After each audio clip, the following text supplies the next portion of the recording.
오늘 성경을 나눌 본문은 4장부터 6장까지가 본문인데요. 우리 봉독하는 것은 6장 15절에서 18절까지만 읽도록 하겠습니다.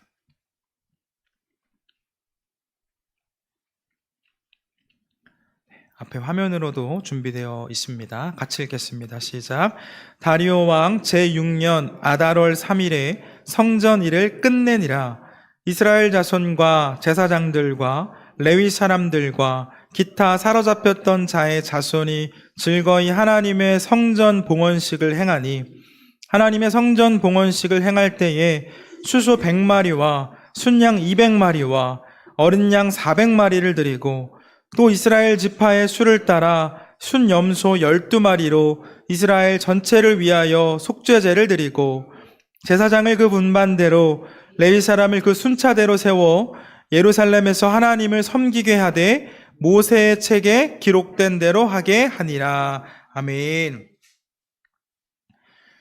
우리 성도님들께서 어떻게 생각하실지는 모르겠지만, 저는 우리 성도님들이 어떤 마음으로 교회에 오시는지, 또 어떤 마음으로 헌신하는지 잊지 않으려고 노력하는 목사 중에 하나입니다. 이번에 이제 두 번째 예배당으로 이전하는 과정에서도, 또 그 예배당 이전을 하고 이후의 일들을 진행하면서도 우리 성도님들의 그 삶과 형편과 또 내실 수 있는 그 시간의 상황을 제가 모르지 않기 때문에 이 죄송스러운 감정을 느낄 때가 많았습니다. 근데 또 반대로 우리 성도님들께서는 이것밖에 못해서 미안하다고, 또 오늘은 함께하지 못해서 죄송하다라는 말씀들을 주실 때가 있습니다. 제가 볼 땐 이제 당신들이 내실 수 있는 시간 안에서 정말 열심히 섬기셨는데 더 열심히 하지 못한 것을 미안해 하신 거죠. 지난 한 주간 이제 성전 재건에 대한 그 말씀, 오늘 나눌 말씀을 이제 묵상하면서 이제 돌아보는데, 우리 교회 참 좋은 교회다라는 생각을 많이 했습니다. 최선으로 헌신하시고 더 헌신하지 못해서 그 미안함을 느끼는 교우들이 있는 교회보다 더 좋은 교회가 어디 있겠습니까? 그 미안함은 물론 담임 목사를 향한 미안함일 수도 있겠지만, 우리의 헌신을 받으시는 그 하나님께 대한 미안함 아니겠습니까? 하나님께 최선을 드리고 싶은 마음이 있기 때문에 미안한 마음도 생깁니다. 우리가 함께 읽은 이 성경 말씀은 이제 포로에서 돌아온 이스라엘 백성들이 시험과 환난과 역경을 다 이겨내고 성전을 재건해서 하나님께 봉헌식을 드렸던 그 장면입니다. 성경은 즐거이라는 단어를 사용했는데, 이스라엘 백성들은 하나님께 예배드릴 수 있는 그 성전을 완성한 것을 즐거워했습니다. 기쁜 마음으로 예배를 드렸죠. 그런데 이 과정은 결코 쉽지가 않았습니다. 위기와 고난의 상황이 찾아왔고 그로 인해서 공사가 중단되기도 했습니다. 그러나 이 백성들은 끝까지 성전을 완성했고 즐겁게 하나님을 예배했습니다. 오늘은 이들이 왜 이렇게까지 했는지, 도대체 자신들을 어떤 존재로 이해하고 있었기에 이렇게까지 헌신할 수 있었는지에 대한 말씀을 나누려고 합니다. 우리 부활주일 전에 살펴봤었던 그 에스라 1장에서 3장까지 말씀 기억이 나실까요? 2주 전에 살펴봤는데, 하나님께서 이 바사의 왕, 페르시아의 왕이었던 고레스를 사용하셔서 이스라엘 백성들을 다시 고향 땅으로 들어오게 하시고 그 성전을 건축해서 예배할 수 있도록 허락하셨죠. 자, 이 백성들 놀라운 은혜 안에서 두 번째 출애굽을 경험하고, 물론 애굽을 나온 건 아니죠. 페르시아를 나왔지만 두 번째 출애굽을 경험하고 고향으로 돌아온 사람들은 이막 감사한 마음으로 눈물을 흘리며 예배를 드렸습니다. 그리고 그 은혜 안에서 기초공사가 이제 시작이 됐죠. 그런데 이제 기쁨과 감사로 충만한 것도 잠시, 이 성전을 건축하는 사람들에게 위기가 찾아옵니다. 그 건축을 방해하는 세력들이 나타났기 때문이죠. 사실 이들이 처음부터 방해했던 것은 아니었습니다. 이들은 처음에는 성전 함께 지읍시다, 우리가 도와드리겠습니다 라면서 다가왔습니다. 우리 에스라 4장 2절 말씀, 4장 2절 말씀 같이 한번 읽어볼게요. 시작. 스룹바벨과 족장들에게 나와 이르되 우리도 너희와 함께 건축하게 하라. 우리도 너희같이 너희 하나님을 찾노라. 아수르 왕 에살핫돈이 우리를 이리로 오게 한 날부터 우리가 하나님께 제사를 드리노라 하니. 자, 1절 보면 이들에 대한 소개가 나오는데 유다와 베냐민의 대적이라고 나옵니다. 유다와 베냐민의 대적. 지금 성전을 함께 건축하고 싶다면서 그 성전 공사를 이끌고 있는 수룹바벨과 예수바를 찾아와서 말하는데, 자신들도 줄곧 하나님께 예배 드려 왔다. 우리 함께 성전 지읍시다. 우리가 돕겠습니다. 라고 말을 합니다. 여러분, 얼마나 감사한 일입니까? 이 성전을 건축하려면 그 노동력이 얼마나 많이 필요한가요? 우리에게 충분한 힘이 있다고 해도 도와주면 고마운 일이죠. 우리도 이 예배당을 이전하는 과정에서 정말 많은 도움을 받지 않았습니까? 하나님께서 천사 같은 분들을 때마다 도와주셨고, 우리들이 할 수 없는 부분들 다 해주시고, 또 힘에 붙이는 부분들 도와주셨습니다. 도와줄게 라고 말하면 감사의 그 도움을 받아야죠. 그런데 지금 이 스룹바벨과 예수아가 뭐라고 말합니까? 오늘날로 하면 지금 건축위원장입니다. 이 건축위원장들이 뭐라고 말하나요? 3절 말씀 같이 읽겠습니다. 시작. 스룹바벨과 예수아와 기타 이스라엘 족장들이 이르되 우리 하나님의 성전을 건축하는데 너희는 우리와 상관이 없느니라. 바사왕 고레스가 우리에게 명령하신 대로 우리가 이스라엘의 하나님 여호와를 위하여 홀로 건축하리라 하였더니, 우리 하나님의 성전을 건축하는데 너희는 우리와 상관이 없다. 하나님께서 그 바사의 왕 고레스를 통해 주신 말씀처럼 우리는 우리 힘으로 성전 건축할 거다. 지금 호의를 베풀면서 사람들이 다가왔는데 아주 무한할 정도의 그 단어를 사용해서 거부하죠. 너희는 우리와 상관이 없다. 이게 무슨 말입니까? 니들이 뭔데 우리랑 같이 해. 지금 이런 표현을 사용한 거죠. 여러분, 왜 이렇게까지 말했을까요? 함께 하면, 도움을 받으면 분명 큰 힘이 되는데 왜 거절합니까?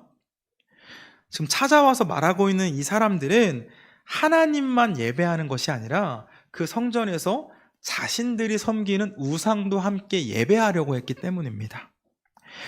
이들은 아수르 제국 때 그 땅에 온 사람들이었는데 하나님을 예배한다고 하면서 우상도 함께 섬기는 사람들이었던 거죠. 오늘날의 표현으로 종교 다원주의자들로 볼 수가 있습니다. 하나님도 예배하고 점도 보고, 부활절엔 교회 가고, 석가탄신일엔 절에 가고, 유일신 신앙이 아니라 여러 신 중에 한 신, 그 중에 하나님을 믿는 사람들이었던 거죠. 그런데 지금 성전을 공사하고 있는 이 사람들은 어떤 사람들입니까? 우상 숭배했다가 죽도록 고생한 사람들이죠. 하나님을 떠나서 우상을 숭배했던 죄 때문에 하나님께서 그 백성들을 돕지 않으셨고 나라가 망해서 수십 년 동안 포로 생활했던 사람들 아닙니까? 지금 죽도록 고생하다가 그 가까스로 탈출을 해서 이제 무너진 거 다시 세워가려고 하는데 우상을 숭배하는 사람들과 어떻게 함께 할 수가 있겠습니까? 성전 안에는 하나님이 아닌 어떠한 신의 형상도 드릴 수가 없죠.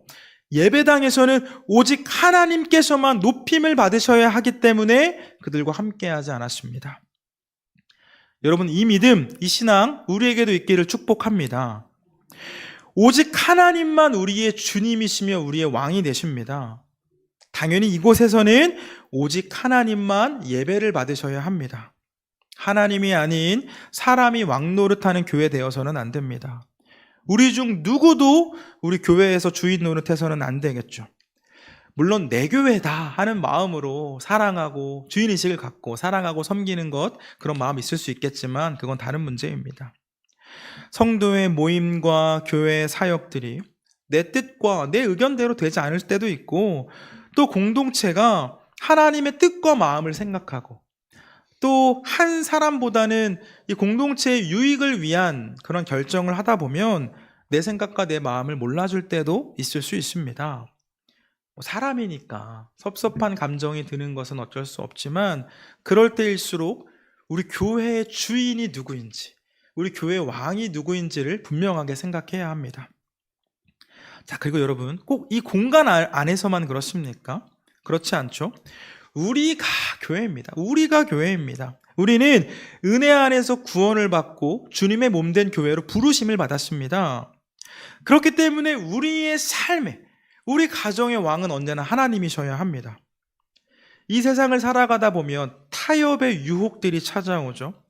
하나님이 아닌 다른 것을 붙잡으면, 하나님을 섬기면서 다른 것도 섬기면, 하나님을 중요하게 여기는 것만큼 다른 것도 중요하게 여기면 더 좋은 삶을 살 수 있을 것 같다는 생각이 듭니다. 하나님의 말씀만큼이나 우리 삶에는 중요한 것들이 있죠. 또 세상은 우리를 향해서 왜 너희들 그렇게 유별나냐? 왜 너희들만 그렇게 하냐? 라면서 우리 신앙의 순수성을 방해하기도 합니다. 아니요, 여러분. 하나님의 백성, 하나님의 자녀된 우리는 하나님만 우리의 왕 되시고 하나님만 우리의 주님이 되신다라고 고백하면서 말씀을 따라가는 사람들입니다. 성령의 인도하심을 따라 살아가는 사람들입니다. 이 이스라엘 백성들은 그 하나님을 섬기지 못했을 때의 그 삶의 결과가 어땠는지를 분명하게 경험했고, 신앙의 순수성을 지키기 위해 세상과 타협하지 않았습니다. 그 순간에 도움을 받았으면 큰 힘이 되었겠지만, 내가 하려는 일들 그 기한을 조금 더 앞당길 수 있었겠지만, 조금 힘들더라도, 조금 어렵더라도 신앙의 순수성을 지키는 선택을 하죠. 자, 여러분, 그러니까 어떤 일이 생깁니까? 하나님의 말씀대로 서겠다고 신앙의 순수성을 지키려고 했는데 어떤 일이 생기죠? 고난이 찾아옵니다. 위기가 찾아옵니다. 이 성전을 건축 함께 하자, 내가 도와주겠다라고 했던 사람들이 마음을 돌려서 성전 건축을 방해하기 시작합니다. 4절 말씀 읽겠습니다. 시작. 이로부터 그 땅 백성이 유다 백성의 손을 약하게 하여 그 건축을 방해하되, 건축을 방해하되 어떻게 반응합니까? 5절 말씀 보겠습니다. 시작. 바사왕 고레스의 시대부터 바사왕 다리오가 즉위할 때까지 관리들에게 뇌물을 주어 그 계획을 막았으며, 관리들에게 뇌물을 갖다 주어서 공사를 못하게 막습니다. 우리도 이 공간 이제 리모델링을 하려고 설계사무소 가서 설계 도면도 그리고 그 도면을 또 이제 면사무소 건축가에 가가지고 이제 허가를 받았는데, 지금 우리가 살아가는 이 시대에도 뭐 건축을 하려면, 또 리모델링을 하려면 정해진 법 안에서 해야 되고 공무원들의 허가가 필요할 때가 있죠. 막 해서는 안 됩니다. 지금 성전 건축을 반대하기로 마음먹은 사람들이 그 공무원들에게, 관리들에게 뇌물을 주어서 못하게 막는 거죠. 허가해 주시면 안 됩니다. 끝이 아닙니다. 지금 페르시아에서, 그 땅에서 나오긴 했지만 여전히 속국으로 있죠. 그 페르시아 왕에게 직접 편지를 씁니다. 뭐라고 쓰냐면, 임금님, 지금 이 민족이 어떤 민족인지 아십니까? 역사적으로 계속 반역을 해왔던 사람들입니다. 이들이 성전 짓고 하나님 예배하면 또 하나님만 섬기겠다고 임금님께 반역할지도 모릅니다. 지금 상소문을 올린 겁니다. 그 상소문에 이 페르시아의 황제가, 그 왕이 어떻게 반응합니까? 23절에서 24절 같이 읽겠습니다. 시작. 아닥사스다 왕의 조서 초본이 르훔과 서기관 심세와 그의 동료 앞에서 낭독되매 그들이 예루살렘으로 급히 가서 유다 사람들을 보고 권력으로 억제하여 그 공사를 그치게 하니, 이에 예루살렘에서 하나님의 성전 공사가 바사왕 다리오 제2년까지 중단되니라. 공사를 그치게 하니 하나님의 성전 공사가 바사왕 다리오 때까지 중단되니라. 결국 성전 공사가 중단됩니다. 문제는 이 공사가 중단된 기간이 길어지죠. 지금 기초공사 수준 아니었습니까? 그 기초공사였지만 그 성전을 건축하는데 이 힘듦을 느꼈던 사람들은 대적들의 반대, 물론 반대가 중요한 이유였지만 그 반대를 핑계 삼아서 적극적으로 성전을 다시 지으려고 하지는 않습니다. 그렇게 공사가 중단된 지 16년까지 늘어나죠. 힘들었겠죠. 그 포로로 돌아와서 자신들이 살 집도 제대로 마련이 되지 않았는데 예배하기 위해서 성전부터 지으려고 했습니다. 몸만 헌신해도 되겠습니까? 그 건축에 필요한 자재들을 구입하려면 물질도 헌신을 해야죠. 없는 형편에 헌신하는 것이 얼마나 어렵습니까? 그런데 지금 페르시아의 왕도 못하게 하고 뇌물을 받은 그 관리들도 못하게 하니 그 일들을 핑계로 삼아 다시 성전을 공사하기보다는 자신들의 가정을 세우는 일에 집중합니다. 자, 그런데 여러분, 지금 성전을 공사하는 일을 중단한 것, 그 성전을 공사하려는 의지가 마음속에서 사라졌다는 것은 결국은 무엇을 의미합니까? 이스라엘이 하나님께 예배드리는 일을 소홀히 하고 하나님과 거리를 둔 삶을 살았구나를 짐작할 수가 있습니다. 영의 충만이 아니라 육적인 피로를 채우는데 급급했죠. 좋은 핑계도 있었습니다. 그런데 이스라엘은 하나님께 선택된 민족이고 하나님께서 구원의 은혜를 베풀어 주셔서 지금 포로의 삶에서 탈출해 왔는데 또 한 번 하나님과 거리를 둔 삶을 살아갔다는 겁니다. 여러분, 우리의 모습이 보이지 않습니까? 지금 최근 수요일마다 비슷한 말씀을 몇 번 나누었지만 이 죄성을 가지고 태어난 우리는 의식하지 않으면 그냥 본능대로 자연스럽게 살아가면 하나님과 반대되는 방향을 향해서 걸어갑니다. 본능을 따라 살아가면 하나님과 멀어지는 것이 우리이죠. 그렇기 때문에 우리에게 필요한 것은 전적인 하나님의 은혜입니다. 하나님께서 은혜를 베풀어 주셔야 우리가 은혜 안에서 머물 수가 있죠. 이스라엘 백성들 역시 지금 하나님을 떠나서 그 예배의 자리를 떠난 삶을 살아갔는데 하나님께서는 이들이 너무 멀리 가지 않도록 영원히 주님을 떠나 살지 않도록 선지자들을 통해 말씀을 주시죠. 5장 1절 말씀 같이 읽겠습니다. 시작.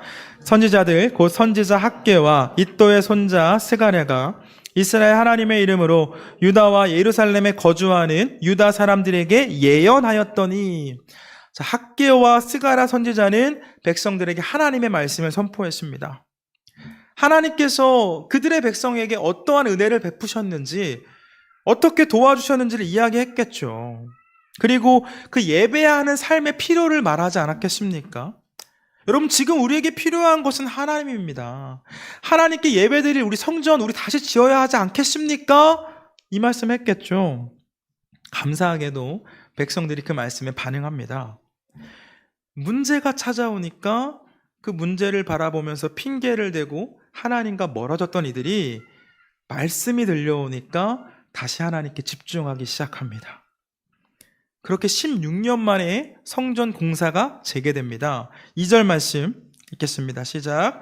이에 스알디엘의 아들 스룹바벨과 요사닥의 아들 예수아가 일어나 예루살렘에 있던 하나님의 성전을 다시 건축하기 시작하매 하나님의 선지자들이 함께 있어 그들을 돕더니 성전을 다시 건축합니다. 그럼 이번에는 어떻게 됐을까요?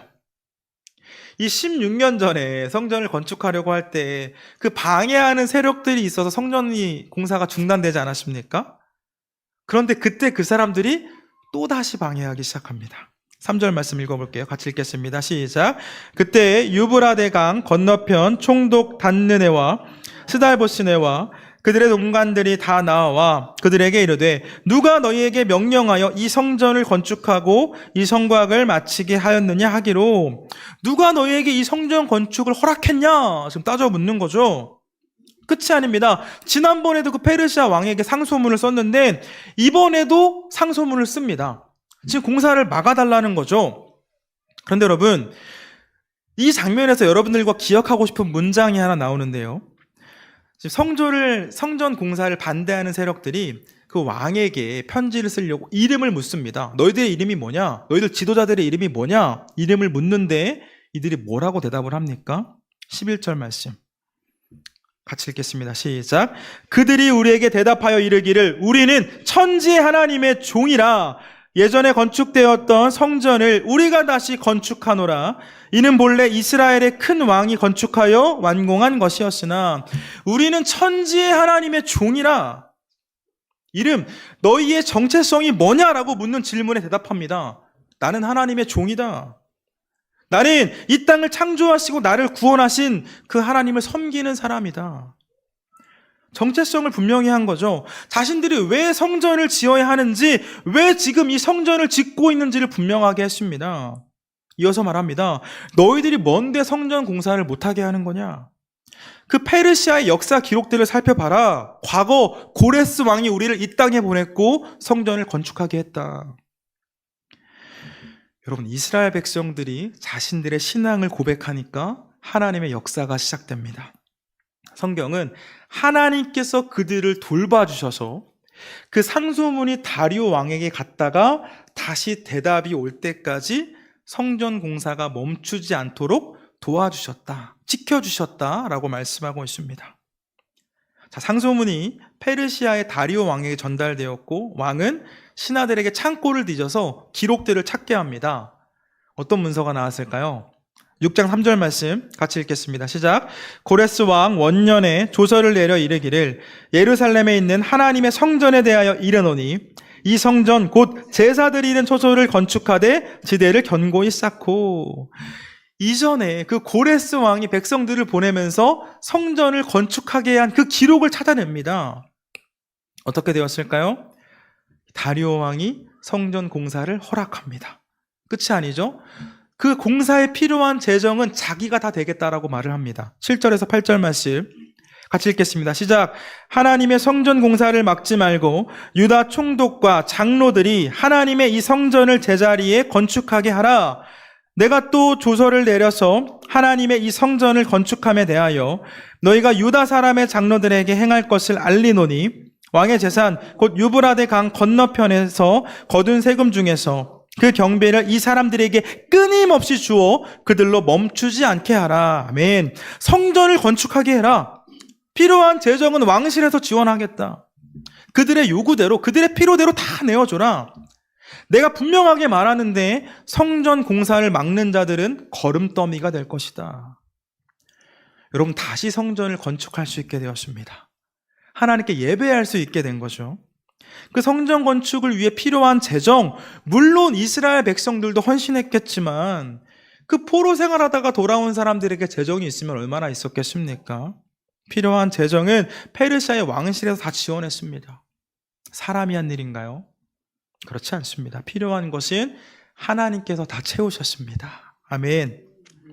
오늘 우리가 본문으로 읽은 것처럼 솔로몬 성전이 파괴된 지 70년 만에 성전이 다시 완성되었고 이스라엘 백성들은 그 완성된 성전을 봉헌하며 예배합니다. 우리 16절 말씀만 다시 한번 읽겠습니다. 시작. 이스라엘 자손과 제사장들과 레위 사람들과 기타 사로잡혔던 자의 자손이 즐거이 하나님의 성전 봉헌식을 행하니. 아멘. 말씀을 정리합니다. 하나님께 예배드리기 위해 성전을 건축하는 일 결코 쉽지 않았습니다. 외부에서 그리고 내부에서도 반대가 있었습니다.